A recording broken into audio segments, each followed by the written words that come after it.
The attendance tonight was 14,605. This is our 14th consecutive sellout since coming back to live gates. The gate was 3.55 million, which we think is a record again. We don't know yet, though. They're checking on it. I think the last one was 3.3, but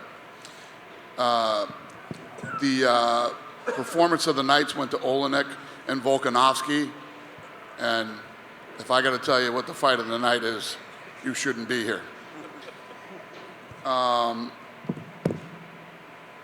Yeah, and then the crypto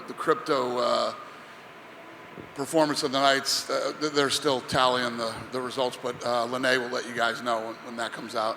Those guys get $60,000 in Bitcoin. I guess with Volkavovski, it might have been the performance of the year, much less performance of the night. I mean, what can you say about how good he looked tonight? Well, I think tonight he came out and made a statement, you know what I mean, that I'm the baddest dude in this division in the world.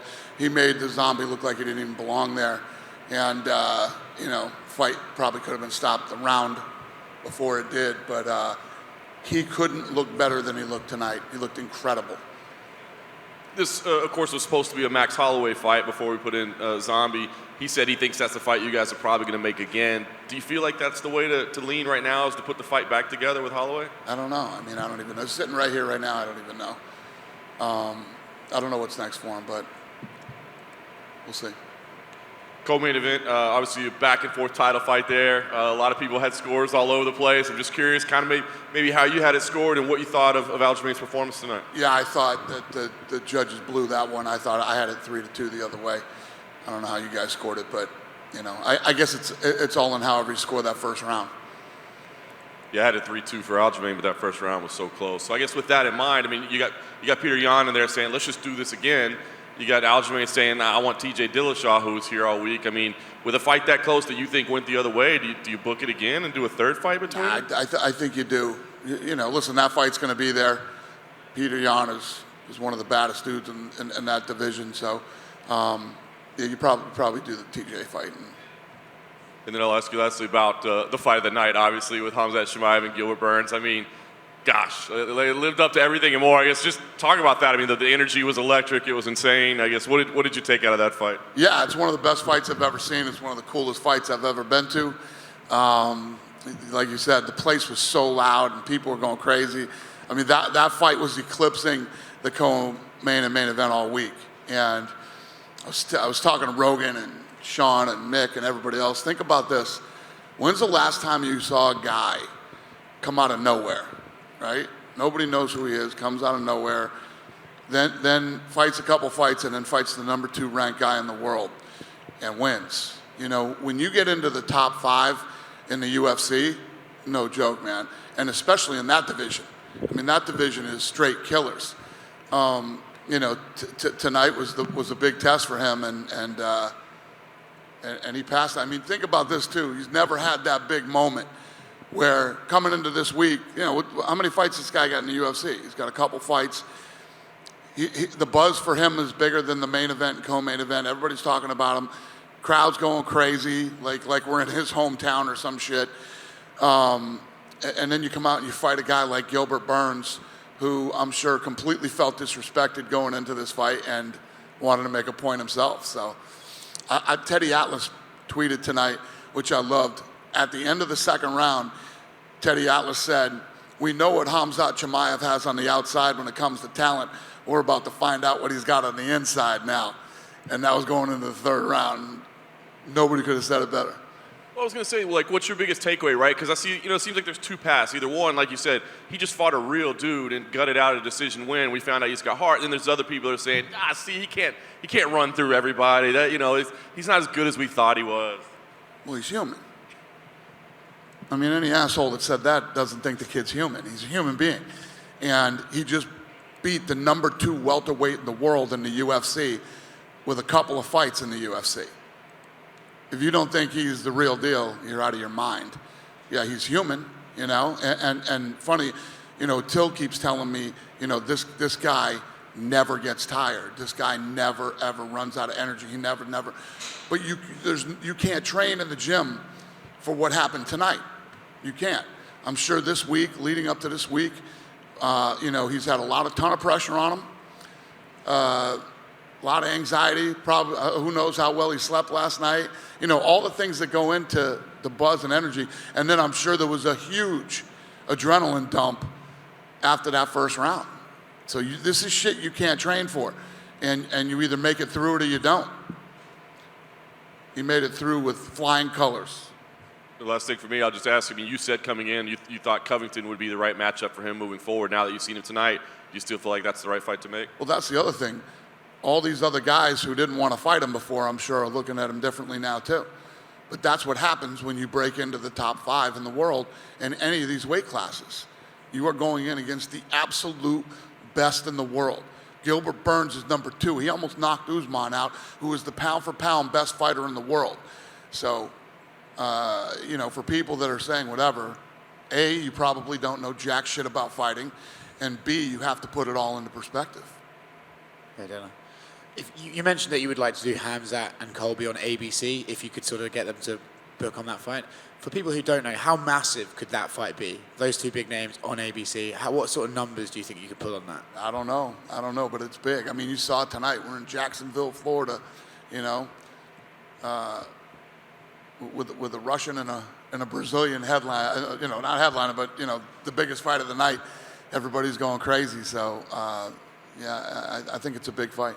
Do you think in a way it's almost better for Khamzat to have a fight like this, right? Instead of coming out and just knocking Gilbert out in like 15 seconds, we got to see what he has in him, what his skills are, holes in his game, stuff I don't like that. think it's better. It's inevitable. Yeah. I mean, nobody rolls through anybody and when you're at this level. It's that you just don't go out, not to say that somebody couldn't catch somebody or, and things like that. Those things happen, but, you heard Gilbert. Gilbert said, I was prepared to die tonight. I wasn't going to come in here and roll over on, Some of the shots that Khamzat took as well would put out most other welterweights too, right? 100%. He took some big shots tonight. And, he looked good, man. This kid, how many times has he fought? And fought 4 times in what? The last, 4 times in how many years? 2. 2 years? He's fought 4 times in 2 years in the UFC, you know what I mean? And most of them without a crowd. Tonight was his first, I thought that was one of the greatest fights I've ever seen, yeah. And to be a part of, to be here in the arena. I don't know how it came off on TV, but holy shit, it was awesome in here.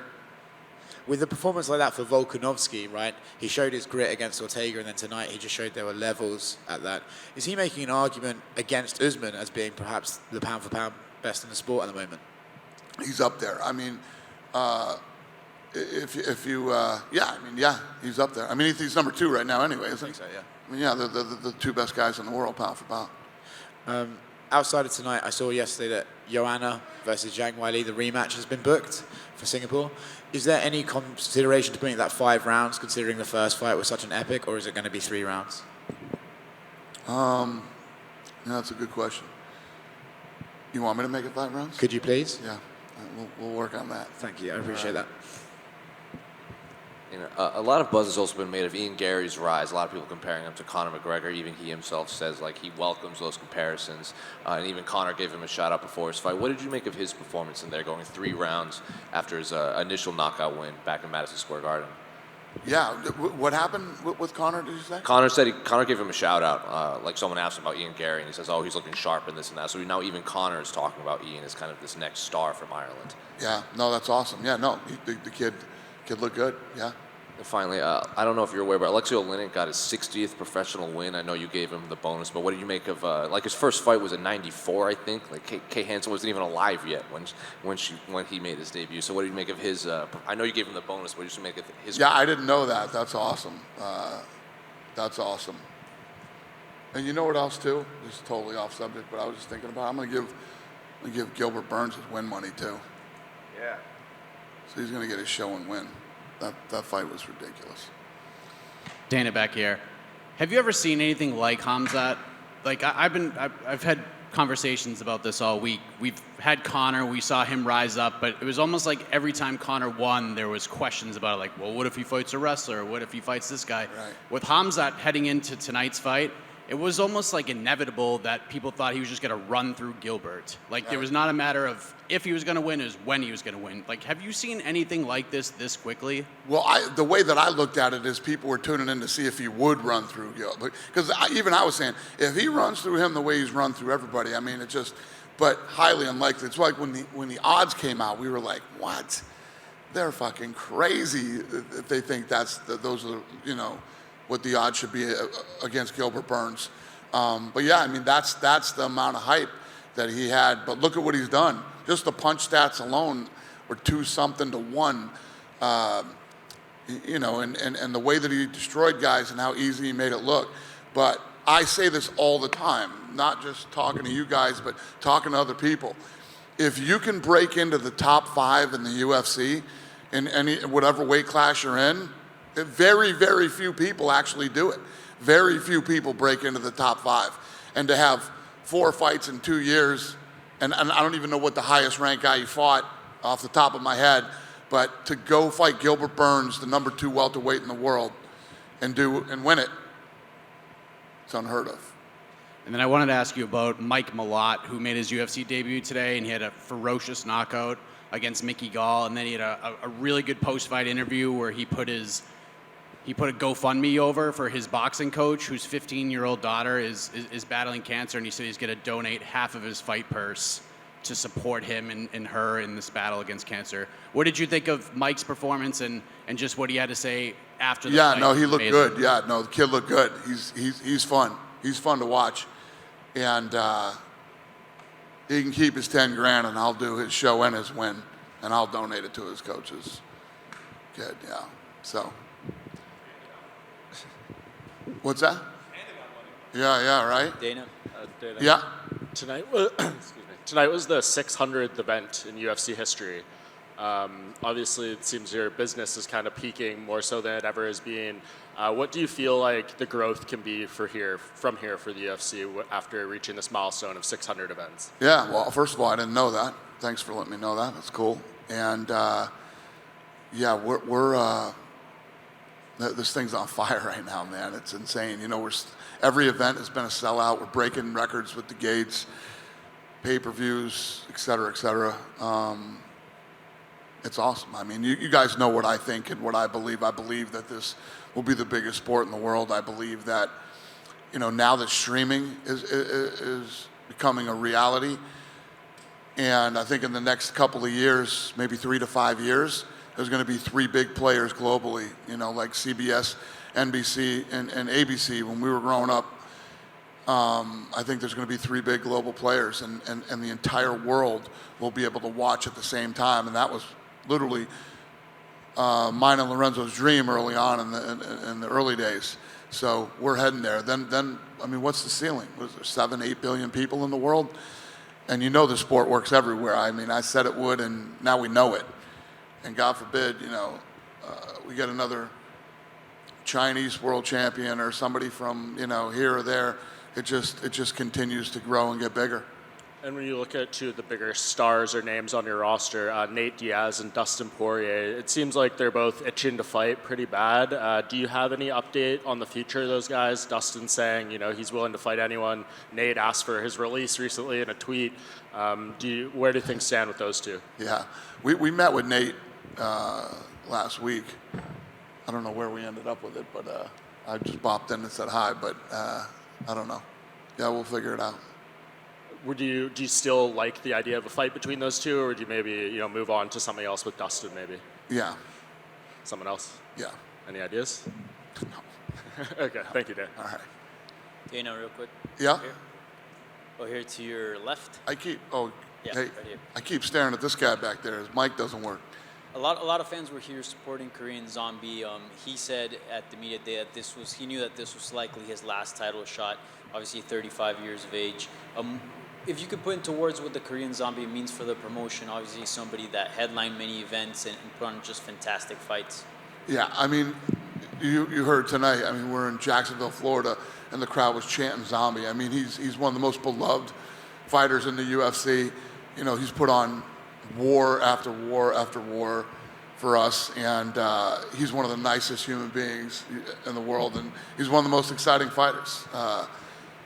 You know, I love the kid, so. And talking about Khamzat, what's his ceiling like on his star power? I mean, he's definitely a unique fighter. Do you put him side to side to the rise of Conor McGregor, to the rise of Ronda Rousey? Yeah, I mean, he's gone that fast. I mean, the kid, I mean, in Fight Island, remember that day he said, I want to fight again next week. I said, okay, let's do it. And ever since then, man, he's been like a rocket ship. I think he's got 3.5 million followers on Instagram. And you saw what happened tonight. And now we've seen the UFC sort of... When have you ever seen somebody with 4 fights other than Conor and Ronda? Yeah. We've seen the UFC starting to go to other cities. Columbus, we saw the London show as well. Now you have the Singapore show booked. What does it feel to be back on the road and be sort of opening up again after sort of the monotony of Las Vegas, Florida, and Texas? Yeah, I wouldn't say there was a monotony of Florida and Texas. I thank God for Florida and Texas. It wasn't for Florida and Texas. That's why I keep coming back here. I told these guys that I would reciprocate for doing what they did during the pandemic. So, yeah, I'm excited to get back out on the road and start going to these new places. But yeah, I'm definitely not tired of Florida or Texas. And last one for me, we saw the featherweight belt on the line. A lot of contenders, obviously, in the division, but a lot of people are wondering what's going on with Zabit Magomedsharipov. Do you know what's going on with him? What's the update? He hasn't fought in a while, and we just haven't What's going on with who? Zabit. Oh, Zabit? I don't know what's going on with Zabit. Yeah, I don't know the answer to that question. When's the last time you talked? I haven't. I haven't done. Yeah, I don't know what's going on. The matchmakers would know what's going on with that. I don't know. I have no idea. Thank you. Okay. Dana, this is the third time you've been to Jacksonville, particularly in Florida. 3 very different circumstances. In 2020, it was fanless. Last year was the return back, and this year it seems back to normal. You mentioned specifically about Florida, but Jacksonville. How much of a part of UFC has Jacksonville meant to you in these last 3 years? Jacksonville means a lot to me. That's why I've come back here as many times as I have. I told them that I would. And, your mayor here has been incredible. The governor came here tonight to the event. He's been incredible. So, I love this town. I love your politicians. And, I'd come back here every weekend. Be back here in 2023, I assume? Probably. If they call me, I will. All we got to do is call, and I'm here.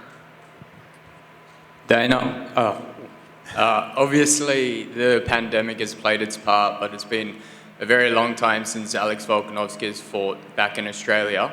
Yep. Are there plans in place for the UFC to bring an event down there for Alex to headline this year? No, we won't be there this year. Where are you from? Australia. Well, you know what's going on over there, man. Come on. It's that the place is still locked down.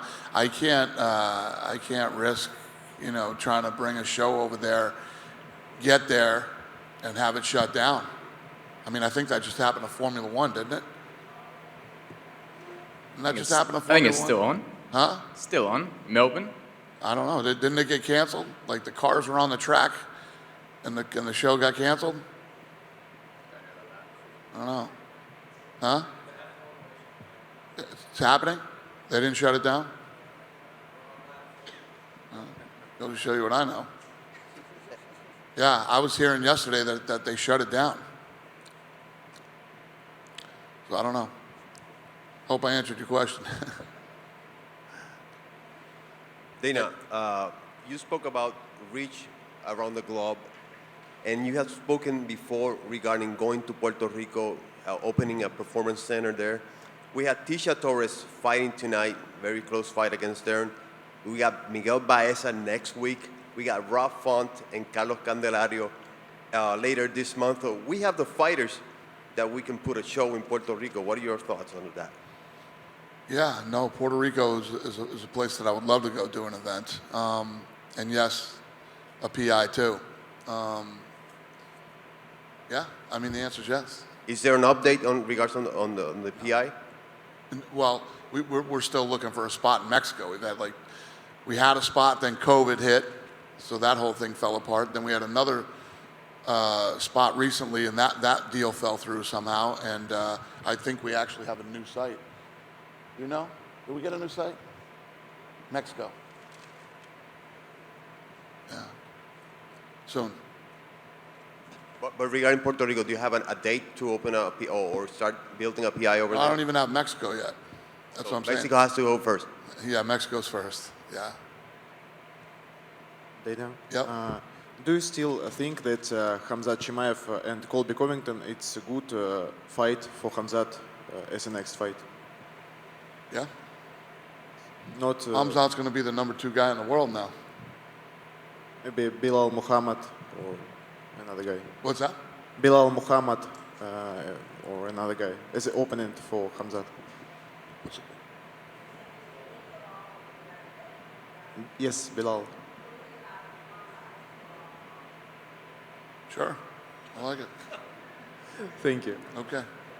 Dana, straight down the middle. Are you targeting any other cities in the U.S. right now to go back to for shows? To go back where? Are you targeting any other like U.S. cities for shows? It's fun. Go 4 times in 2 other U.S. cities. Like, Ones do you haven't returned to since the pandemic? what's the question? Yeah. Yeah. We're going to go everywhere. I mean, we're pretty much back on the road again. Yeah, I was asking for specifics. Sorry if that wasn't clear. Specific states? Or cities or venues you're looking to go to. We're talking about possibly Boston, back to New York again. We're talking about, we're looking at Austin. That's Texas, though. They don't want to hear Texas. They want to hear another state. They're tired of Texas and Florida. Salt Lake City, Utah, that's right. Salt Lake. Seattle, we were looking at. Yeah. All right, thank you. Toronto. Any plans for Mexico? No, we don't have anything lined up for Mexico. You done with me? That's Toronto. But what's that? That's Toronto. Toronto? Probably if we end up in Toronto, it'll be later in the fall. Yep. Thanks, guys. Have a good night.